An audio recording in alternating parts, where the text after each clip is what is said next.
자, 학생 여러분, 어떻게 휴식 좀 취하셨나요? 자, 휴식을 좀 취하셨으면, 자, 이어서 수업을 계속 이어가도록 하겠습니다.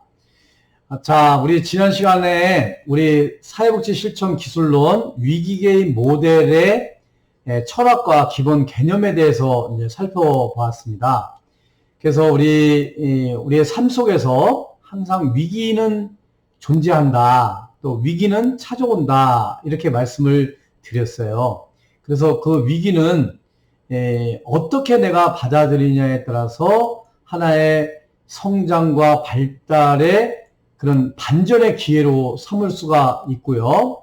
또 반면에 이 위기를 잘못 받아들이면 그걸로 인해서 심각한 상황에 놓여지게 되고 심지어는 목숨을 앗아갈 수밖에 없는 그런 결과를 초래할 수밖에 없다.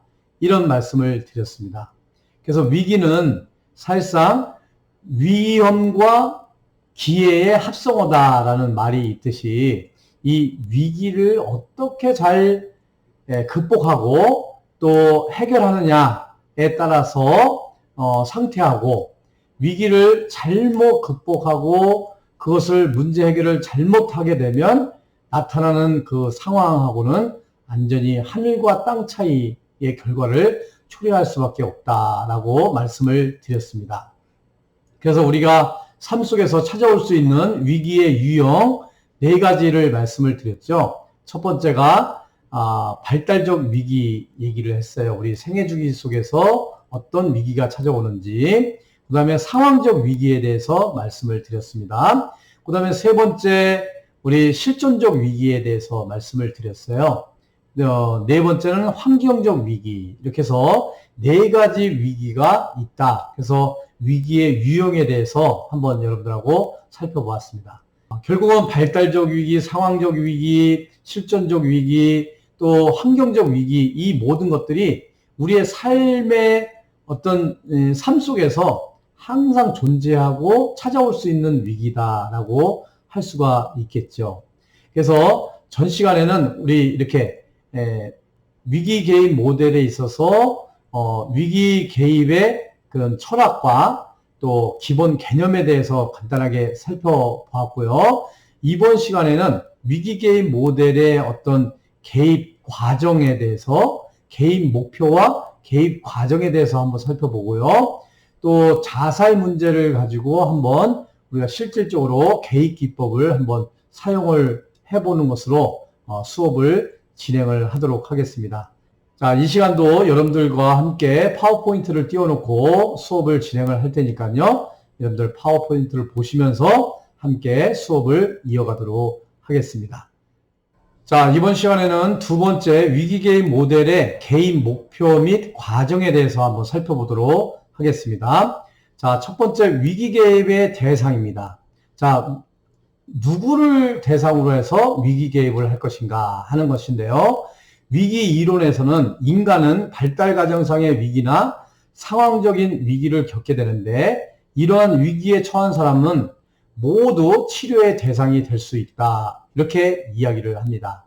앞선 시간에서 말씀을 드렸지만 우리 발달적 위기라든가 상황적 위기라든가 실존적 위기라든가 환경적 위기 이 모두가 우리가 살아가는 삶 속에서 언제든지 찾아올 수 있는 그런 위기이기 때문에 이것을 잘 받아들이고 잘 극복하는 사람들에게는 위기 개입이 필요 없겠지만 이걸로 인해서 잘 받아들이지 못하고 극복하지 못하는 그런 모든 사람들은 위기 개입 모델의 치료 대상이 될 수 있다라고 할 수가 있겠습니다.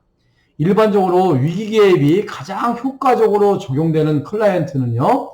심리적인 문제의 발단이 분명하고 또 위기에 직면하기 이전에 적응이 비교적 잘 된 사람들 같은 경우는 위기 개입에 굉장히 효과적으로 적용될 수 있는 클라이언트들이다라고 할 수가 있어요. 그런데 이렇게 되지 않고 거부를 하거나 참여를 등한시한다든가 하는 클라이언트들에게는 위기 개입 모델의 그 개입이 효과가 없다 이렇게 생각이 되어집니다. 그런데요, 여기서 위기 개입의 대상이 되기 위해서는 위기 접근법을 적용하는 데 있어서 세 가지 핵심 지표가 있습니다. 그러니까 위기 개입의 대상이 될 수 있는 세 가지 조건이라고 할 수가 있겠는데, 첫 번째는 클라이언트의 현재 불균형 상태에 직접적으로 관계가 있는 분명한 위험적 사건이 있어야 됩니다. 클라이언트에게 직접적으로 영향을 미칠 수 있는 분명한 위험적 사건이 있어야 돼요. 뭐 실직을 당했다든가, 뭐 사랑하는 사람이 사망을 했다든가, 아니면은 뭐 갑자기 뭐 암 판정을 받았다든가, 갑자기 뭐 성폭행을 당했다든가, 어떤 그 위험적 사건이 있어야만 위기 개입을 할 수가 있다. 두 번째는요, 클라이언트가 변화를 위한 동기와 잠재적 능력을 가졌으면서 불안과 고통이 심한 위기 개입이 필요하게 되는 거죠. 어떤 변화를 위한 동기나 잠재적 능력을 가지고 있어야만 있는 사람이 어떤 불안과 고통이 심할 경우에는 위기 개입이 되면은 바로 변화를 받을 수가 있고 또 극복할 수 있는 그런 전제 조건이 되는데, 어떤 변화에 대한 동기나 잠재적 능력이 되지 않는 상태에서는 굉장히 위기 개입하는데 제한이 될 수가 있다라고 할 수가 있겠습니다. 세 번째, 이제 위기 접근법, 위기 개입 접근법을 사용하는 데 있어서 조건이라는 것은 최근에 문제 해결이 되지 않는 흔적이 있을 것. 그래서 최근에 이런 문제 해결이 안 된 어떤 사건, 또 어떤 불안과 고통, 이런 것이 어떤 흔적이 있어야만 위기 개입 모델의 어떤 개입 대상이 될 수가 있다라는 거죠. 그래서 위험적 사건이 있거나 어떤 변화에 대한 동기와 잠재적 능력을 가지고 있으면서 어떤 불안과 고통을 받는 사람, 그리고 문제 해결이 되지 않는 흔적이 있는 그런 클라이언트를 대상으로 해서 우리가 위기 개입의 대상이 될 수가 있다. 이렇게 말씀을 드릴 수가 있겠습니다. 자, 위기 개입 기법의 유형에는요, 총 5가지가 있습니다. 첫 번째 한번 위기 개입 기법의 유형 첫 번째 한번 살펴보면요, 첫 번째는 개별 위기 개입입니다. 말 그대로 개별적으로 위기를 개입하는 모델이라고 할 수가 있는데요, 개별 위기 개입 모델에서는 위기를 기본적으로 개인의 불균형 상태를 유발하는 스트레스로 보는 거예요. 그래서 불균형 상태를 유발하는 스트레스를 해결하는 것이 개별 위기 개입이다라고 할 수가 있겠습니다. 그래서 이 모델에서는 치료의 최저 목표는 개인을 위기 이전의 기능 수준으로 회복시키는 것이 위기 개입 모델의 목표예요. 그래서 문제 해결 방법을 습득하게 함으로써 유사한 스트레스에 대한 저항력을 강화하는 데 목표를 두는 것이 개별 위기 개입 모델이다라고 할 수가 있겠습니다. 두 번째요, 행동 위기 개입이에요. 행동 위기 개입. 행동 위기 개입 모델의 지지자들은 위기는 일상적인 대처 방법으로 처리할 수 없는 새로운 자극에 의해서 유발된다고 봐요. 그래서 행동 위기 개입 모델은 의학적 혹은 병리학 지향적인 틀을 활용하는 개별 모델과는 달리 1차적으로 교육적 틀 내에서 위기 해결을 시도를 해요. 거기서 가업을 숙달할 수 있도록 어떤 과제를 내주고 그 행동으로 그 과제를 이행함으로 인해서 그 위기를 극복할 수 있도록 하는 것이 행동 위기 개입이다라고 할 수가 있겠습니다. 세 번째는요, 체계 위기 개입이에요. 위기 개입의 체계 모델은요, 개인 및 위기 자극이 존재하고 있는 사회적 맥락을 강조하는 게 특징이라고 할 수가 있는데요. 위기 개입의 보다 큰 목표는 체계 내에서 장차 위기 사항을 더욱 효과적으로 처리하기 위한 수단을 가지도록 하는 것이고 체계 내의 상호작용 유형을 개발하는 데 초점을 둬요. 체계라는 게 있잖아요. 체계. 그러니까 우리 뭐 사회 체계, 어떤 조직 체계, 체계라는 게 있잖아요. 그러니까 개별 위기 개입이나 행동 위기 개입 같은 경우는 개인의 초점을 둔다 그러면 이 체계 위기 개입은 체계에 초점을 두는 거예요. 그러니까 어떤 정치 체계, 또 사회 체계, 조직 구조 체계, 이것을 변화시킨다라는 거죠. 그래서 예를 들면은 이런 거죠. 지금 우리 코로나 감염 사태 같은 경우는 이 개인한테 개별 위기 개입을 하거나 또 행동 위기 개입을 할 수 있는 부분들도 있지만 이 코로나 위기 상태에는 국가적인 재난인 거잖아요. 이 사회적인 재난인 거잖아요. 그래서 이 어떤 사회적인 맥락, 그 맥락을 강조를 하는 거예요.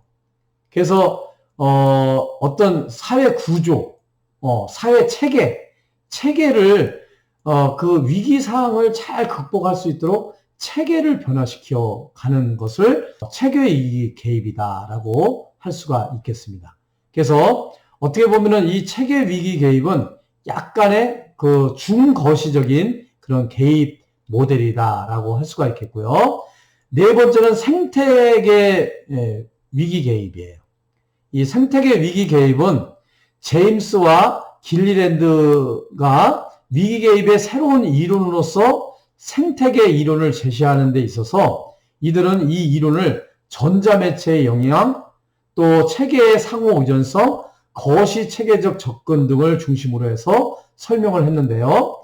이 체계 위기 개입이 중거시적인 그런 개입, 위기 개입 방법이라고 한다면 생태계 위기 개입은 거시적인 의미의 체계적인 접근이다라고 할 수가 있겠어요. 개별 위기 개입이나 행동 위기 개입은 미시적 개입 방법이라고 한다면 체계 위기 개입은 중거시적, 그 다음에 생태계 위기 개입은 거시적 의미의 위기 개입 모델이다라고 할 수가 있겠습니다.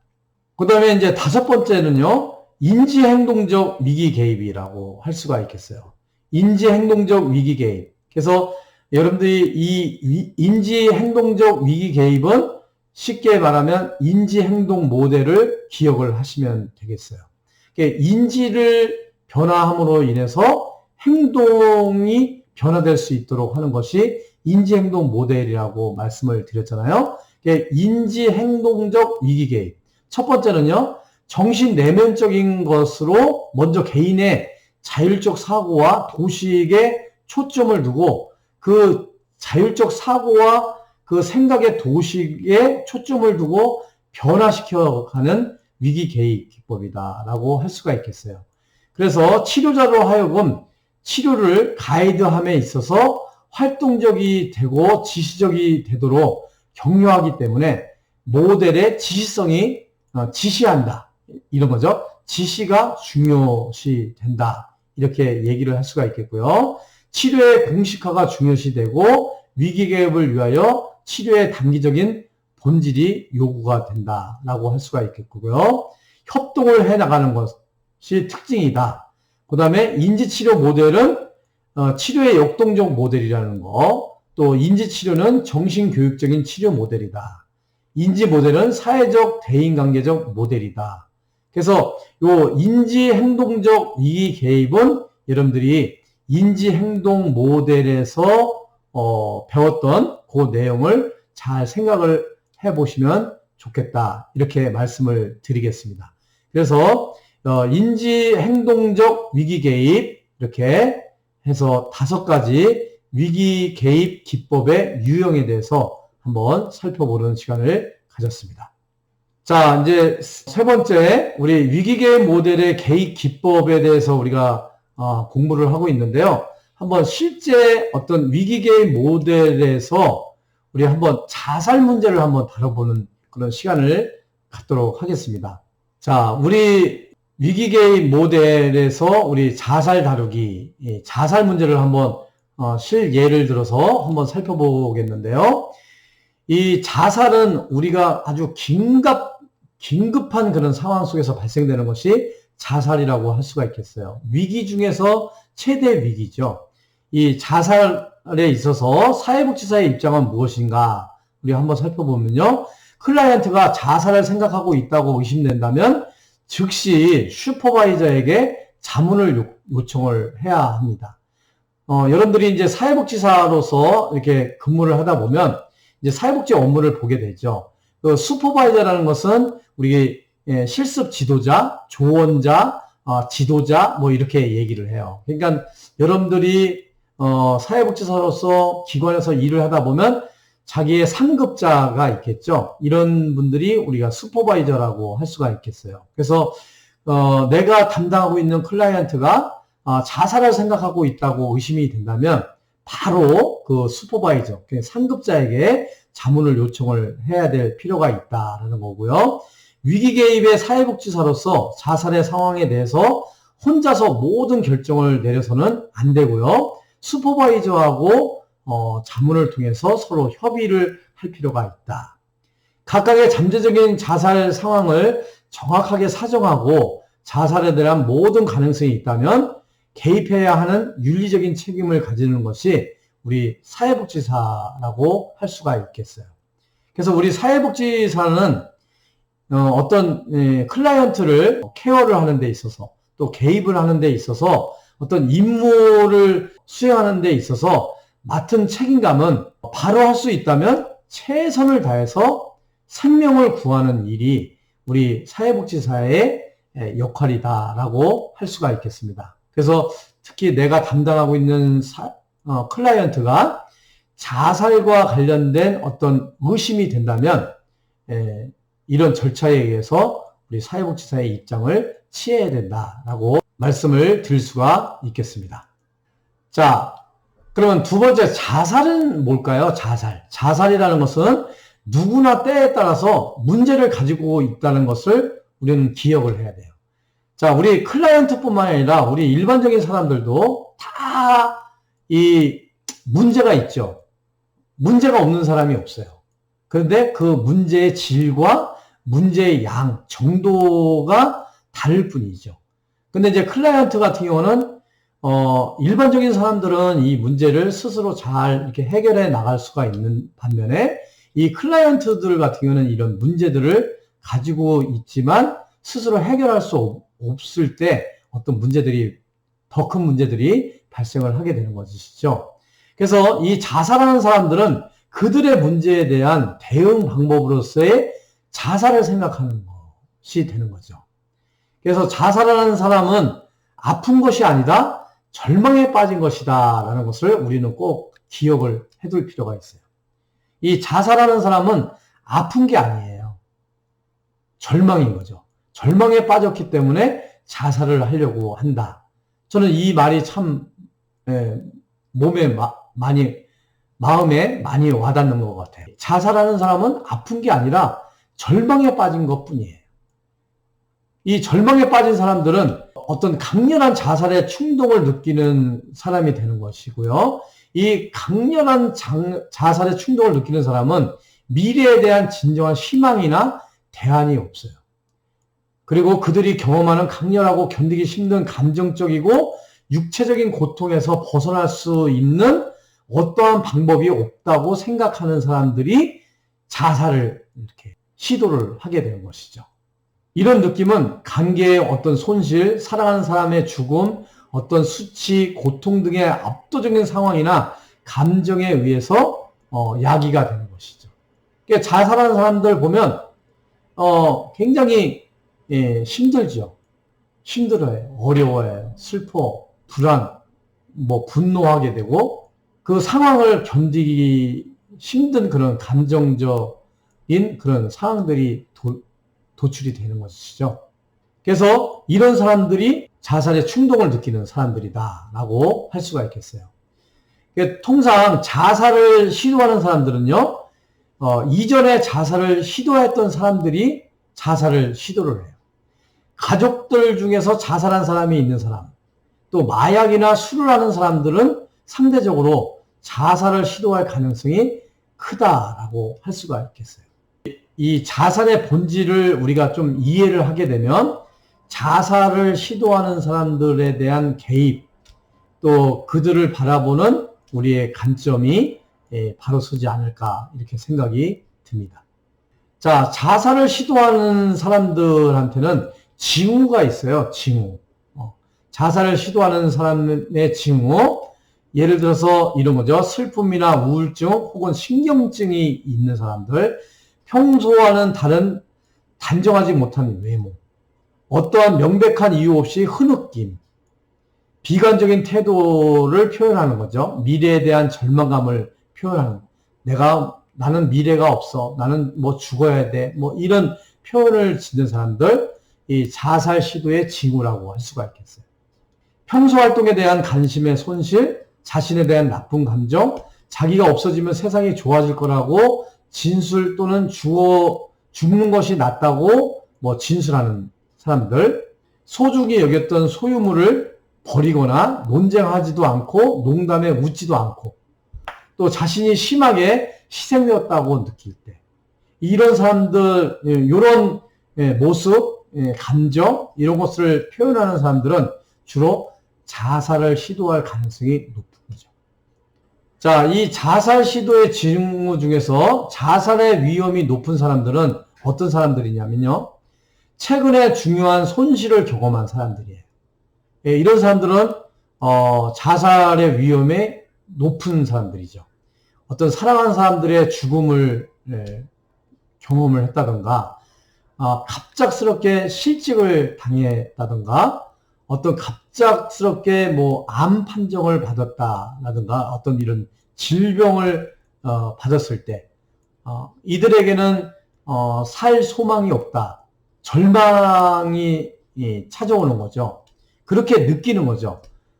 그럴 경우에 자살의 위험이 높은 사람이 될 수가 있는 거고요. 이전에 자살을 시도한 경험이 있는 사람, 이런 사람들은 자살 위험이 높은 사람들입니다.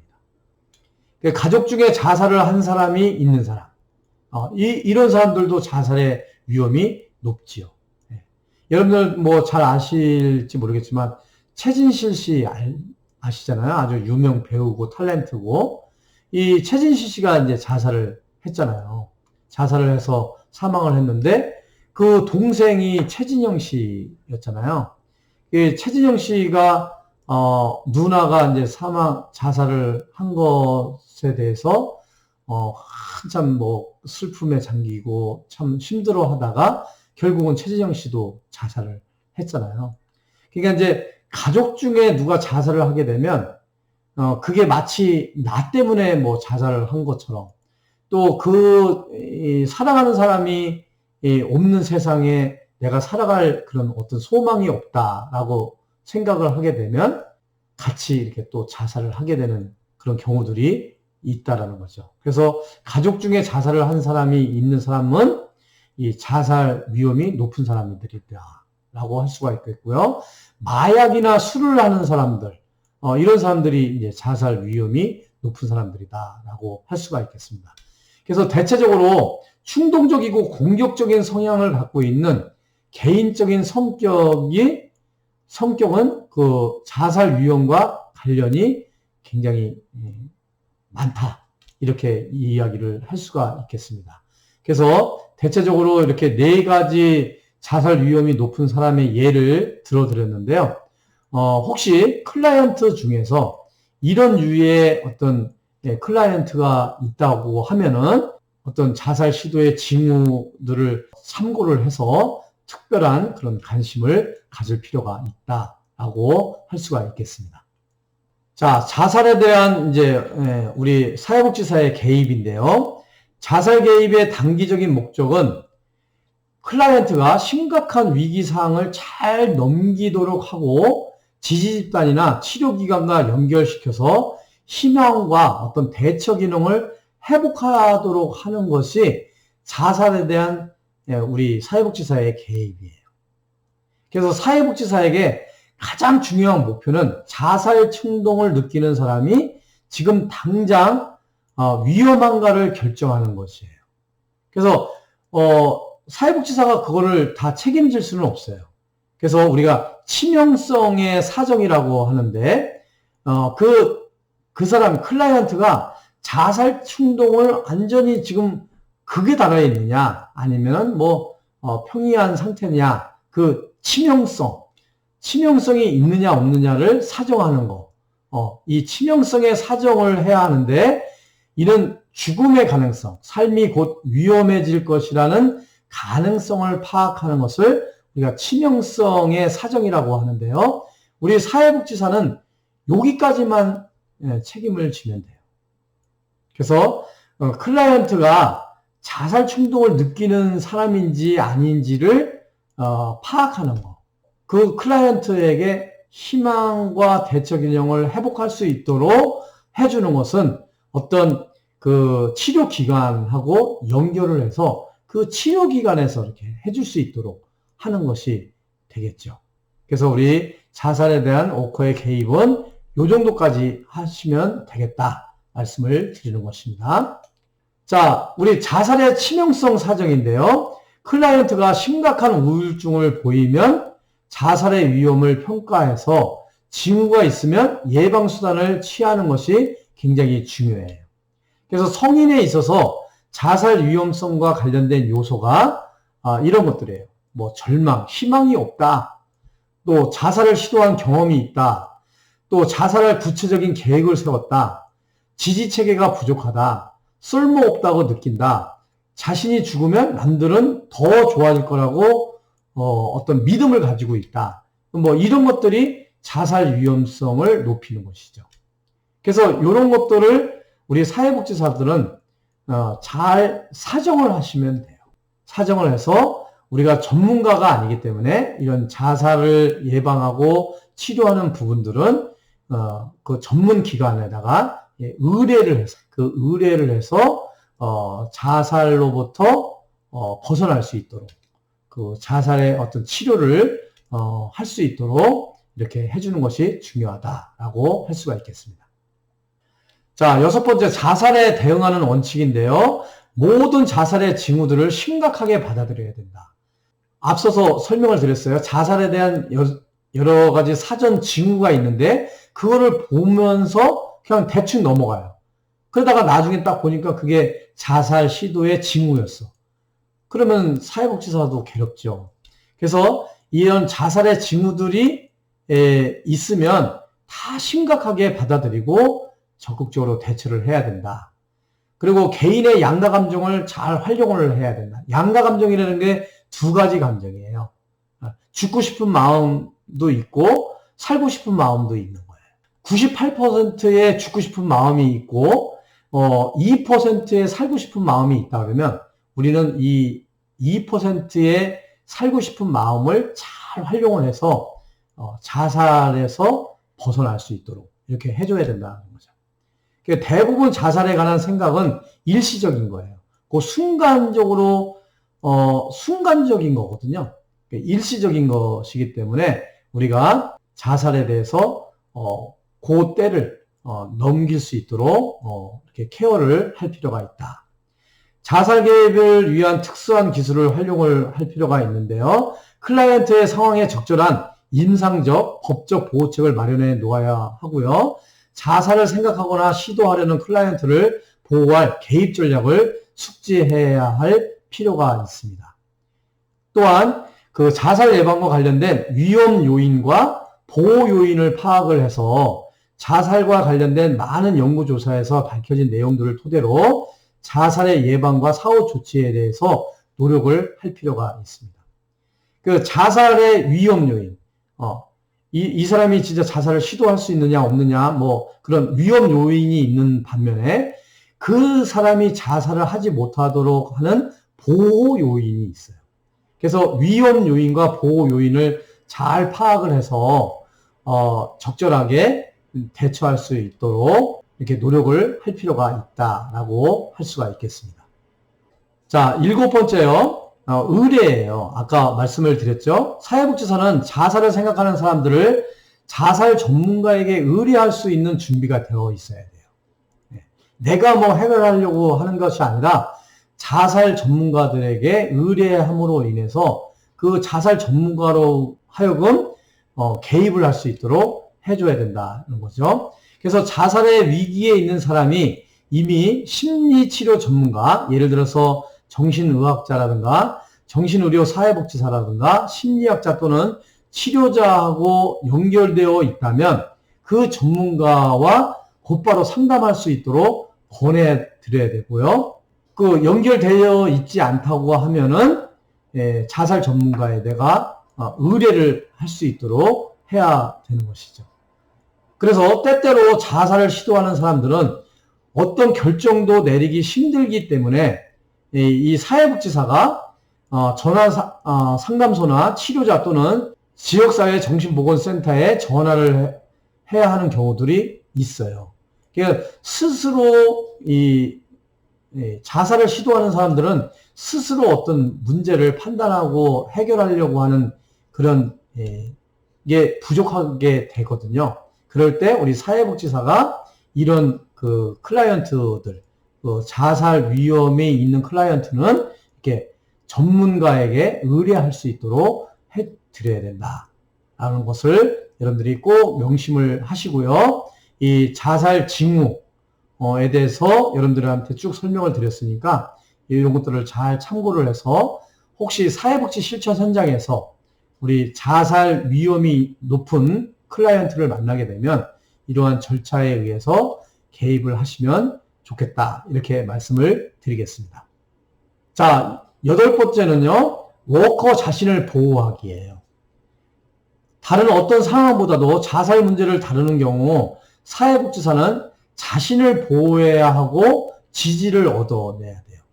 혹시 자살을 시도하는 사람이 이 사회복지사한테 해코지를 할 수 있는 상황도 전개될 수가 있거든요. 그래서 사회복지사는 자신을 보호하는 거 필요해요. 그 자살의 경우를 해결하는데 문제가 있었던 경험이 있었다면 동료 워커 혹은 슈퍼바이저에게 자문을 구해야 합니다. 그래서 자살 시도를 했던 클라이언트를 내가 이제 다뤘는데 이분이 자살을 해서 실제 사망하는 사건을 경험을 하게 됐어요. 그러면 이 사회복지사는 굉장히 그걸로 인해서 뭐 자책을 하게 될 수도 있고요. 또 슬픔에 빠질 수도 있고요. 여러 가지 그 감정들이 만들어질 수가 있거든요. 그래서 그런 어떤 감정들로부터 자신을 보호하는 것이 필수적이다라고 할 수가 있겠습니다.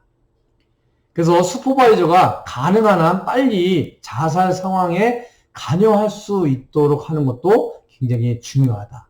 그래서 자살을 시도하려고 하는 그런 클라이언트를 만난다. 그러면 제일 처음에 말씀을 드렸지만 이 사회복지사는 내가 혼자서 그 문제를 해결하려고 하는 것이 아니라 그 슈퍼바이저, 뭐 상급자, 뭐 선배 사회복지사들한테 상의를 통해서 함께 그 문제를 해결할 수 있도록 하는 것이 중요하다라고 할 수가 있겠습니다. 자, 마지막으로요, 이 위기 개입 모델에서 자살 다루기, 자살한 사람들의 유가족에 대해서 좀 이야기를 좀 나누려고 하는데요. 자살한 사람의 유가족에게 정서적 도움을 제공해야 할 경우가 있어요. 이게 자살한 사람은 이제 자살을 해서 죽으면 어떻게 보면 그걸로 또 끝나는데 이 후유증이 이제 심각한 거예요. 그 사람은 자살을 했지만 그 유가족들의 그 슬픔으로 인해서 아까 최진실 씨 그 예를 들었는데 이 최진실 씨 같은 경우도 동생이 누나가 죽은 걸로 인해서 막 괴로워하다가 힘들게 하다가 결국은 본인도 자살을 했거든요. 그래서 이 자살 유가족에 대한 이 정서적 도움이 굉장히 필요하다. 유가족은 죽음 뒤에서 슬픔이나 양심의 가책이나 분노, 당혹감, 수치심을 느끼는 경향들이 굉장히 많이 있다라는 것을 우리 사회복지사들도 이 자살 유가족에 대한 관심을 잘 가질 필요가 있다라는 거예요. 그래서 사회복지사의 역할은 적극적으로 이런 자살 유가족들에 대한 그 경청을 하고 또 고통을 인정해 주는 거, 이것이 필요하고요. 또 우리 사회복지사는 아는 누군가가 자살을 했다면 어떤 후회, 분노, 양심의 가책까지 느낄 수가 있어요. 그럴 때 친구들이나 또 가족 또는 동료 워커나 슈퍼바이저로부터 도움을 구하는 것이 매우 중요할 수가 있습니다. 이 자살 유가족도 이런 그런 어떤 정서적으로 도움이 필요하지만 내가 이제 좀 깊이 있게 어떤 클라이언트를 관여를 하고 개입을 하던 차에 클라이언트가 사망을 할 경우에는 자살한 사람의 유가족에 못지않게 그 사회복지사도 굉장히 감정적으로 힘들 수도 있고요. 또 자책할 수도 있고 또 뭐 후회할 수도 있고 이런 여러 가지 감정이 만들어질 수가 있거든요. 그래서 이 사회복지사도 자신을 잘 보호할 필요도 있고요. 또 자살한 사람들의 유가족에 대한 특별한 관심을 가질 필요가 있다라고 할 수가 있겠습니다. 자, 여러분 이상으로 여러분들과 함께 이번 시간에는 위기게임 모델에 대해서 한번 살펴보는 그런 시간을 가졌습니다. 자, 여러분들에게 많은 도움이 되었으면 좋겠고요. 장시간 동안 수업받느냐고 대단히 수고 많이 하셨습니다. 여러분, 우리 다음 시간에 뵙도록 하겠습니다. 여러분 수고하셨습니다. 감사합니다.